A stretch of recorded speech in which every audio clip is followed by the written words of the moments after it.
We have less than 8 weeks to get this open and get this right, so we're putting a ton of effort into pre-planning to make sure that it works the way it's meant to work for everybody who shows up and counts on this for the rest of their life.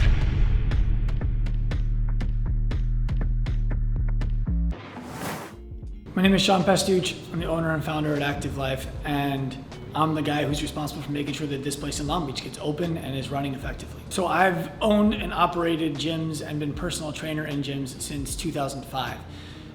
Every single time there's a gap where the core offering of the gym is for the people who are the most fit and the most healthy and are the most comfortable walking in and around the gym.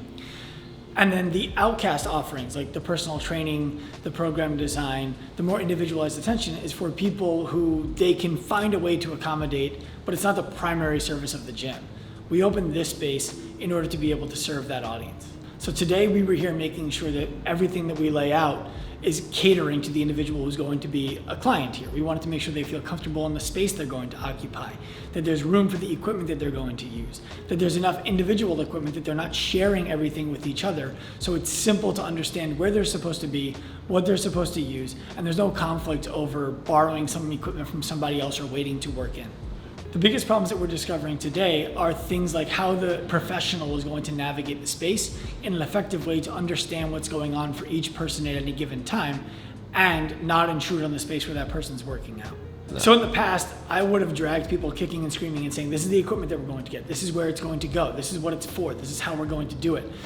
We've role reversed on this one, and I'm able to contribute as an editor to the process, but generally speaking, I'm the visionary, they're the ones who are actually executing and saying this is how we can best pull this off, and I'm along for the ride, which is great. We have clients from around the world asking us, how do I organize my gym? What kind of equipment goes into my gym? What does the program design for the clients look like? How do I pay staff so that they feel safe and inspired to work in the space with the kind of clients who are coming in? And we were answering questions for years on a hypothetical.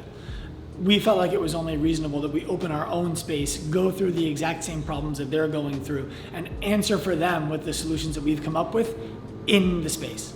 Most of our ProPath gyms who we work with are moving from whatever kind of a gym business they used to operate into an Active Life business. And they're somewhere on the continuum of there's still a group fitness model, or a group fitness model with some personal training, or a group fitness model with some personal training and individual design, or they're both of those things and they have an Active Life class on the schedule. Nobody has started from scratch with a full Active Life from day one.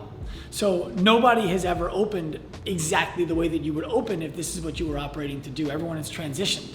We're going to demonstrate what it would look like to be able to open from scratch, or if you're prepared to move your space, renovate your space, and have it be the full expression of what Active Life is meant to be. We're anticipating starting pre-sale in a couple of weeks, with doors opening anticipated fall this year, 2022. If we get this gym wrong, we blow a major opportunity to show that there's a huge gap in the market that's adjacent to the fitness industry and the healthcare industry. There are tons of people for whom right now there is no answer to, what do? I don't want to work out around it. I don't want to stop being active. I don't want to give up the things that I love to do. I want to add to my life and live in the years I have left. If we fail at this space, we miss the opportunity to help those people.